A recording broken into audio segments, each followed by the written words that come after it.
परभणीमध्ये शेतकऱ्यांनी शक्तीपीठ महामार्गाला विरोध केला। जमीन मोजणीसाठी आलेल्या अधिकाऱ्यांना शेतकऱ्यांनी परत पाठवलं। दरम्यान महामार्ग रद्द करण्याची मागणी करण्यात आली। जळगावच्या जामनेरमधील प्रकाशचंद्र जैन बहुउद्देशीय संस्थेनं शासनाची फसवणूक केल्याची बाब समोर आली आहे। बोगस बांधकाम परवाने आणि बनावट कृषी दाखले वापरून ही फसवणूक करण्यात आली। दरम्यान प्रकाशचंद्र जैन बहुउद्देशीय संस्थेच्या सर्व वैद्यकीय संस्थांमध्ये प्रवेश तात्काळ थांबवण्याचे आदेश वैद्यकीय शिक्षण मंत्र्यांनी दिले। चंद्रपूर जिल्ह्यातील तेलंगणा सीमेवरच्या 14 गावांमध्ये राहणाऱ्या नागरिकांना स्वतःच्या हक्काचा महसूल अभिलेख तयार होण्याच्या मार्गावर तो आहे आणि मंत्रालयात मुख्यमंत्र्यांच्या उपस्थितीत झालेल्या उच्चस्तरीय बैठकीनंतर या संदर्भात प्रत्यक्ष कारवाईला सुरुवात होणार आहे।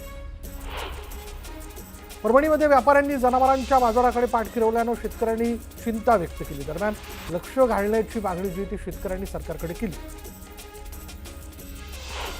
चिपळूण तालुक्यातील मराठी शाळांना गळती लागली। जवळपास 45 गळत्या शाळांमुळे मनसे आक्रमक झाली। 15 दिवसात शाळांची दुरुस्ती न झाल्यास मनसेनं आंदोलनाचा इशारा दिला।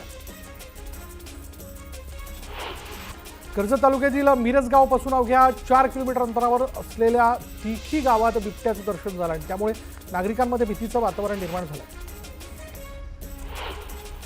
बुलढाण्यातील रायपूर प्राथमिक आरोग्य केंद्रात डॉक्टरांचं नर्स गैरहजर असल्यानं रुग्णांची मोठी हेळसांड होते। सरकारी रुग्णालयात डॉक्टर नसल्यानं रुग्णांना नाईलाजानं खासगी डॉक्टरांकडे जावं लागत असल्यानं आर्थिक भुर्दंड सहन करावा लागतो।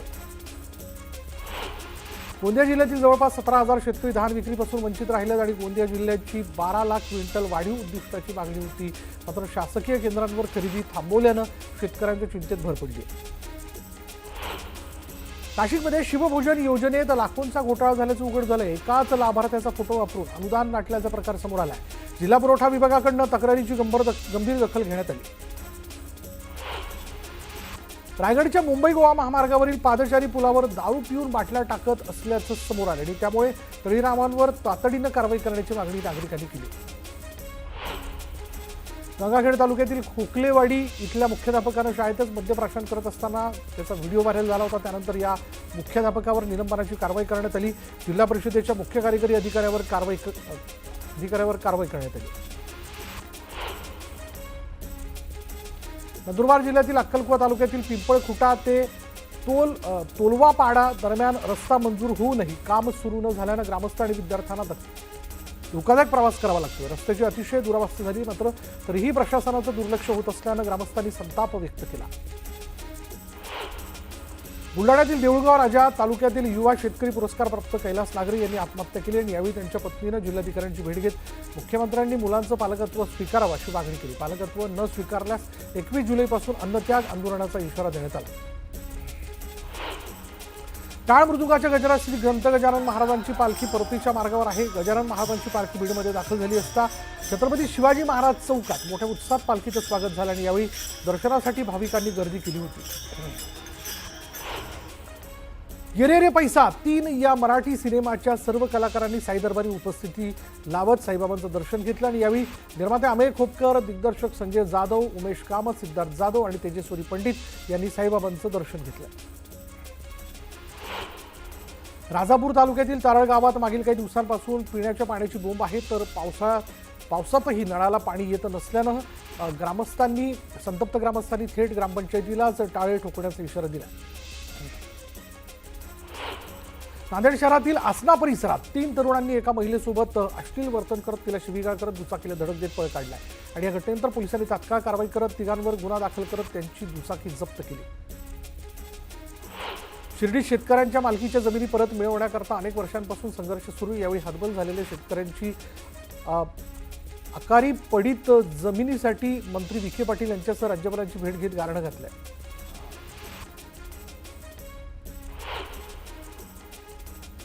पावसाळी अधिवेशनानंतर नागपूर अधिवेशनाची तारीख ठरली। अधिवेशनाचं विधिमंडळाचं हिवाळी अधिवेशन 8 डिसेंबरपासून सुरू होणार आहे। राज्य मंत्रिमंडळाच्या बैठकीत हिवाळी अधिवेशनाबाबत निर्णय घेण्यात आलेला आहे। त्यामुळे आता या अधिवेशनाचं लवकरच म्हणजे उद्या या अधिवेशनाचा अंतिम आठवडा यानुसार शेवटचा दिवस आहे। पण पुढल्या आता हिवाळी अधिवेशनाची तारीख जी आहे ती ठरवण्यात आलेली आहे। पावसाळी अधिवेशनानंतर नागपूर अधिवेशनाची तारीख ठरली आणि विधिमंडळाचं नागपूरमधील हिवाळी अधिवेशन 8 डिसेंबरपासून सुरू होणार आहे। राज्य मंत्रिमंडळाच्या बैठकीत हिवाळी अधिवेशनाबाबत निर्णय घेण्यात आला।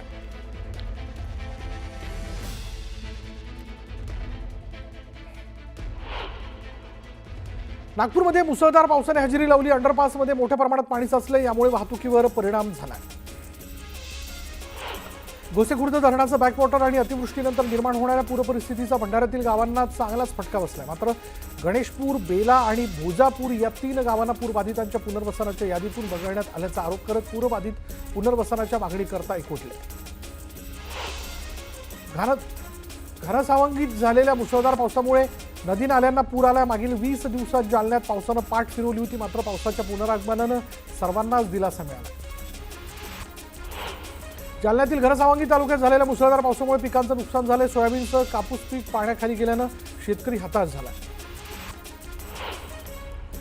बीड जिल्ह्यात मध्यरात्रीपासून पावसानं जोर धरला. मुसळधार पावसामुळे माजलगाव तालुक्यातील नदी नाल्यांना पूर आला असून जनजीवन विस्कळीत झालं. बीडच्या सिरसाळा ते रामवाडी पोहनेर पर्यायी पूल पावसात वाहून गेला आणि यामुळे हा पूल वाहतुकीसाठी बंद झालाय. त्यामुळे संतप्त ग्रामस्थांनी पूल तात्काळ बांधून द्यावा अशी मागणी केली जाते.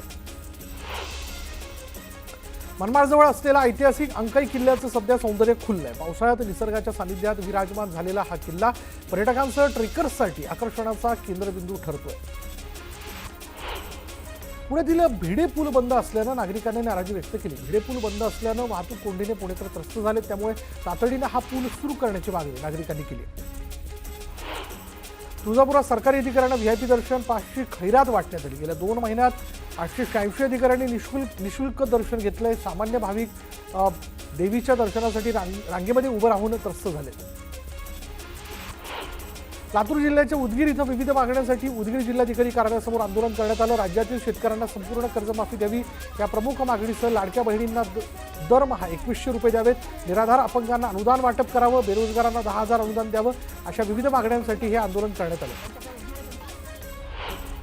सांगलीमध्ये शक्तीपीठ मोजणी विरोधात शेतकऱ्यांनी बोंब मारो आंदोलन केलं. सलग 4थ्या दिवशी शेतकऱ्यांनी जमीन मोजणीला विरोध केला, तर शक्तीपीठ महामार्ग रद्द करण्याची मागणी यावेळी करण्यात आली.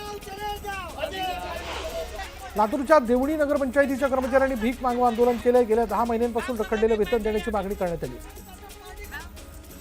अमरावतीमध्ये जनसुरक्षा कायदा रद्द करण्याच्या मागणीकरता काँग्रेसनं आंदोलन केलं. यावेळी काँग्रेस पदाधिकाऱ्यांनी महायुती सरकारविरोधात जोरदार घोषणाबाजी केली.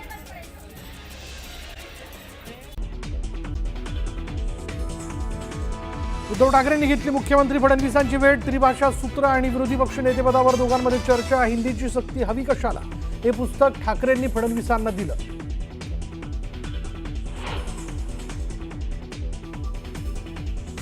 महाविकास आघाडीचे नेते उद्या राज्यपालांची भेट घेणार. जनसुरक्षा विधेयकावर स्वाक्षरी करू नये अशी विनंती करणार. काँग्रेसच्या प्रदेशाध्यक्षांनी घेतली उद्धव ठाकरेंची भेट.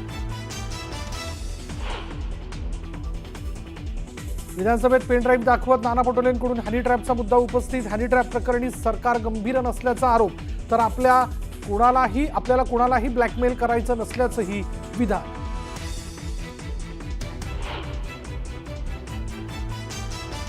हनी ट्रॅपच्या माध्यमातून ब्लॅकमेलिंग करून प्रशासकीय लाभ घेतल्याची चर्चा. यात काही राजकीय लोकांचंही नाव घेतलं जात आहे. विधान परिषदेत अंबादास दानवेंकडून हनी ट्रॅपचा मुद्दा उपस्थित. राईट टू रिप्लायवरून विधानसभेत तुफान राडा. आमच्या प्रश्नांची उत्तरच दिली नाहीत, आम्हाला सरकारकडून उत्तरं हवी आहेत. हातवारे केल्यानंतर भास्कर जाधवांसह आदित्य ठाकरे आक्रमक. दिनो मोरियाने तोंड उघडलं तर अनेकांचा मोर्या होईल. मिठी निधी घोटाळ्याच्या मुद्द्यावरनं एकनाथ शिंदेंचा खोचक टोला. राज्यात लवकरच धर्मांतर विरोधी कायदा येणार. बळजबरीने आमिष दाखवून फसवणूक करून धर्मांतर करता येणार नाही. कठोर कायदा करणार, मुख्यमंत्र्यांची घोषणा.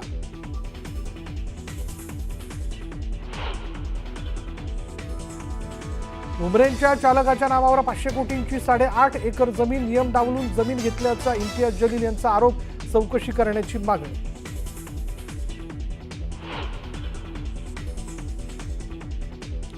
प्रवीण गायकवाडांवर हल्ला करणाऱ्या दीपक काटेला अटी शर्तींवर जामीन मंजूर. काटेला 20,000च्या जात मुचलक्यावर जामीन.